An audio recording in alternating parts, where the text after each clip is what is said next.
Raise hail, $60 million just sitting there with no team since March. And today, Christopher Knox connected him straight to Ashburn. Taylor Decker is one step from signing with the Commanders before the August 30 cuts. The center spot's shaky too. Allegretti scared everybody, and now there's talk of grabbing a Raiders guard to fix it. And we're closing with two rookies who went off against Miami and might bump a vet off the roster. Stick around, raise hail. Okay, let's go piece by piece, because this story has layers, and I want you to understand all of them before I drop the name on you. Chapter 1. Why Washington even needs this. On August 8th, in a simple one-on-one pass rush drill against Odafe Owe, Laramie Tunsil bent over, grabbed his side, and walked to the medical tent. Torn triceps, surgery. And Dan Quinn's first words that Monday sounded almost like a slow-motion funeral. Quote, "It's always tough to talk about a player missing time, especially a great player like LT. Not only is he a great player, he is a fantastic teammate. He will be missed, and we can't wait to get him back." That does not sound like 3 weeks out, bro. That sounds like light a candle. And here's the part that stings. Tunsil had just turned 32 years old. 5 months earlier, Washington had made him the highest paid offensive lineman in league history with a 2-year, $60.2 million extension, the first offensive lineman ever to average more than $30 million a year. 5 Pro Bowls, PFF's 6th best tackle in the league in 2025, and all of it hit the ground during a practice rep that wasn't even a real game. Typical recovery time for a torn triceps runs 4 to 7 months. Do the math yourselves. You're probably not seeing him again until deep into November, if you see him at all this year. Chapter 2. What that did to the whole offensive line. Pro Football Focus had this offensive line inside the top 20 before the injury. After the injury, PFF dropped them straight to dead last out of 32 teams. Dead last. Gordon McGuinness put it bluntly on August 12th. Before the injury, this was a group set to rank just inside the top 20, but the loss of Tunsil for significant time is a huge blow to the group, and while there's an expectation of some improvement from Josh Connerly Jr., whose 59.9 PFF grade in 2025 was fine for a rookie, this is a unit that could really struggle if Tunsil misses the full season. Read that again. Dead last in the league, with Jaden Daniels standing back there. The same Jaden Daniels who missed 10 games last season to 3 separate injuries, capped off by a dislocated elbow he re-injured in December. If this blindside situation doesn't get fixed, we are not talking about a mediocre season. We are talking about losing our franchise quarterback again. And as a fan, that sentence gives me chills just saying it out loud. And there's an extra point almost nobody's making in the public conversation: the difference between reinforcing and replacing. Nobody's talking about writing off Josh Connerly Jr. long term. His 59.9 PFF grade during his rookie year is about what you'd expect from a young tackle still learning to read disguises at the NFL level, and that development doesn't stop just because you sign a veteran. What changes is where you put him. With Tunsil out, the only logical way to protect Connerly is to slide him to the right side, where the volume of elite rushers is historically lower, and let Decker, with a decade of reading NFC East blitzes in Detroit, handle the left side while Tunsil recovers. That's not replacing the franchise's future. That's buying that future time to mature without Jaden Daniels getting his ribs caved in along the way. And to me, that distinction is what separates a smart signing from a desperate grab. Chapter 3. What Quinn said and why it doesn't apply anymore. In the first days after the injury, Quinn was crystal clear.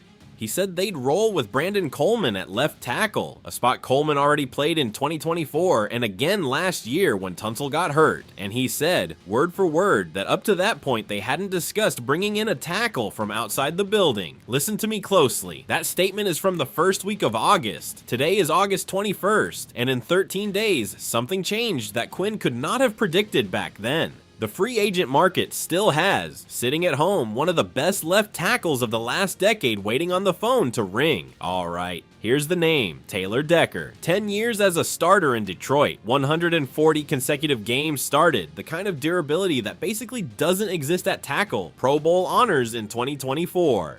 He signed a 3-year, $60 million extension with the Lions that same summer, $31.83 million guaranteed, set to earn $18.2 million this year. And in March, after Detroit approached him about restructuring that deal, Decker asked out. Because, in his agent's words, they couldn't find common ground. The Lions granted the release, and since March, this man has not signed with anybody. 5 months.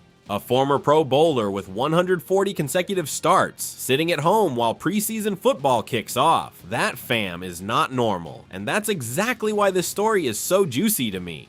On Friday, August 21st today, Christopher Knox of Bleacher Report named him one of the 2 best fits still on the board, alongside the Chicago Bears, writing that Decker's experience should be valued since he started all 140 games he's appeared in, but that his age and recent performance should leave him open to a modest incentive-laden deal, and that Decker would be a sensible option for the Washington Commanders. Sensible. That's a Bleacher Report analyst's word, not mine. And here's where I put my own opinion on the table, because that's why you're watching this channel and not a press release. SpotRack projects Decker's market value at $42.65 million over a new 2-year deal.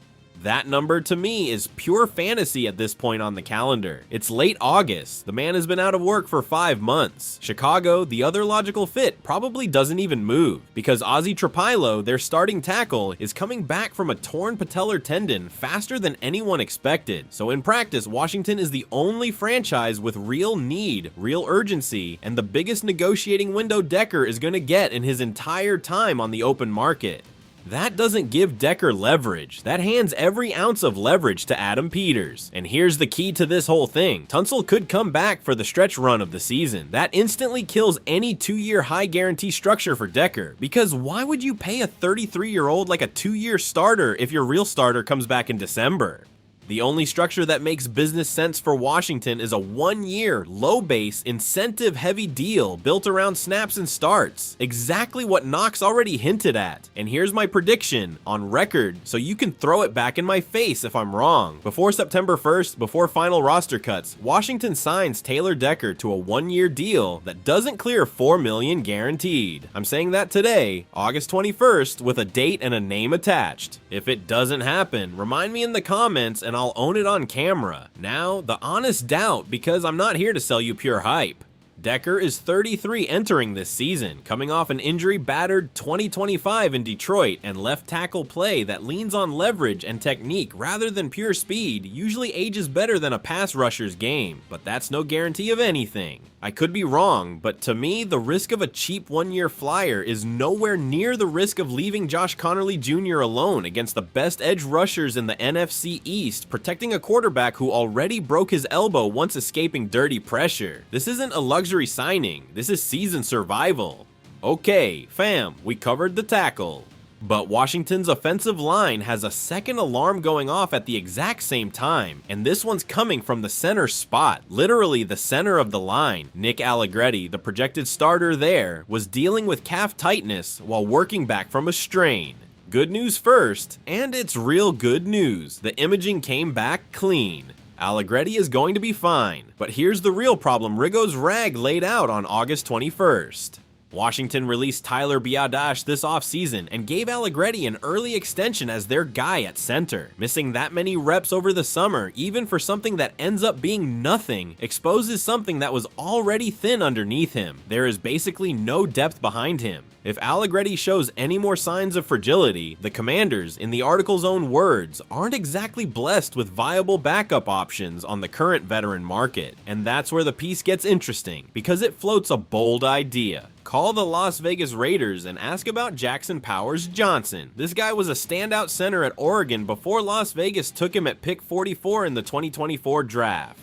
His production over 2 seasons has been solid, not spectacular, but not enough to stop Las Vegas from signing free agent Tyler Linderbaum, so they move Powers Johnson to right guard. Now, here's the part that makes me seriously doubt this idea, and I want to be honest, because this isn't blind hype. Powers Johnson's 2025 season ended after just 7 games with an ankle injury. And this very week, according to reports out of Las Vegas, he left practice early and didn't even suit up for the preseason game against the Texans. If that absence is pure precaution, this whole thing becomes way more workable. But if it's a sign his body still isn't cooperating, this trade dies before it ever starts. And there's a technical wrinkle the original piece doesn't dig into. And as somebody who watches a lot of tape, it matters to me. Playing center isn't the same as playing right guard, even if it's the position next door. The center makes the protection calls before the snap, adjusts the whole front based on how the defense shows up, and syncs the snap with the quarterback's rhythm, all in the same instant. Powers Johnson has spent 2 years playing right guard in Las Vegas. Moving back to center basically means learning a different language under pressure, and doing it with a new line in a new scheme, coming off an ankle injury that still raises questions. That multiplies the risk of any trade way beyond whatever it costs in picks. My take, and I say this with respect for Rigo's rag because the analysis is well built, I wouldn't touch a real trade for Powers Johnson right now, not even for a low pick. Adam Peters doesn't have a reputation for sitting on his hands. That part's true. We already watched how aggressive he was this offseason, but spending draft capital, even a small amount, on a center with an injury history to fix a problem that doesn't technically exist yet since Allegretti's imaging came back clean feels premature to me. What I would do, and what I'm hoping Peters does, is wait for final roster cuts at the end of August. There's always a veteran center let go by another team who fits exactly this purpose. A free plan B, zero commitment, ready for the worst case scenario. That's smart risk management. A trade for Powers Johnson right now would be panic dressed up as strategy, and this franchise already cut Biadas and bet big on Allegretti once this summer. Flip-flopping twice in one offseason doesn't look good inside the building or outside of it. And to close it out, fam, I needed this one because after 2 offensive line stories, my fan heart needed something to smile about, and these 2 rookies gave me exactly that. Katron Allen, 6th round pick, number 187, Penn State, nicknamed Fat Man since college, and Robert Henry Jr., not even drafted, straight up free agent.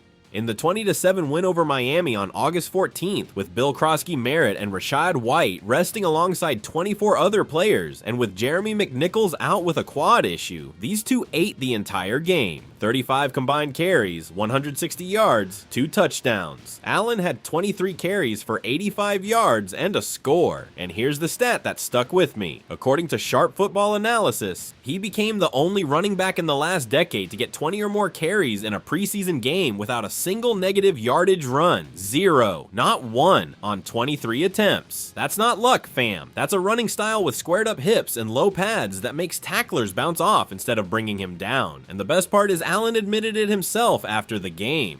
He said he started slow, feeling things out, and when he saw Henry start ripping off runs, he thought, I've got to do mine too. He called Henry his dog, right there. That's healthy competition inside the same locker room, and as a fan, I love seeing that. And Henry, honestly, played like a 5-year veteran. 12 carries, 75 yards, 6.3 yards a carry, including a 22-yard touchdown run that put Washington ahead for good. Just days earlier, this guy was projected outside the final 53-man roster. McNichols' absence opened the door, and he didn't waste a second of it. Dan Quinn noticed it himself after the game, saying both Henry and Katron had a nice night, and that with Jerome Ford out there wasn't a single hesitation from either of them playing special teams and returns without a problem. My read on this, opinion and all, Washington now has 4 running backs with a real case for the roster. Krosky Merritt, White, Allen, and Henry, and that's a beautiful problem to have, but it's still a real one. If I were Adam Peters, I'd hold on to all 4 as long as possible, because Henry already proved he can be the explosive back this offense needs when creases open up, and Allen already proved he can finish drives inside the red zone breaking clean tackles. I could be wrong, but I think Henry makes the 53-man roster over McNichols if McNichols' health is still a question mark heading into September. That's another prediction with a date attached. By final cuts on August 30th, I'm betting Robert Henry Jr. is on that roster. And let's think about the cold roster math for a second, because I like looking at football through the contract lens too, not just the play itself. McNichols carries an established veteran salary on the roster. Henry, as an undrafted free agent, costs next to nothing against the cap, and even if he doesn't make the initial 53, it's almost impossible another team claims him off waivers before Washington tries to stash him on the practice squad. That gives Peters enormous flexibility. He can hang on to Henry at basically no cost while calmly figuring out what to do with McNichols' health heading into the regular season. That kind of low-risk, high-ceiling decision-making is exactly what has defined this front office's style since Peters arrived in Washington, and it's the same patient logic I want to see applied to the center story we just walked through. And that's a wrap, fam. Look at everything we covered today. A $60 million ghost who could land in Ashburn before August is even over. An alarm at center that I'm hoping Peters handles with patience instead of panic. And 2 rookies earning their spot through pure violence and speed. This offensive line is banged up. I'm not gonna hide that from you, but this franchise has spent a full year proving it doesn't sit around waiting for problems to solve themselves. Adam Peters acts. And Jaden Daniels finally deserves one full season behind a front that protects him the way he's earned. Raise hail always. If this video gave you something, hit the like button, subscribe, and tell me down below, do you sign Decker right now, or do you wait and see if Connerly takes the leap? I want to read every single answer. See you in the next one. Nah.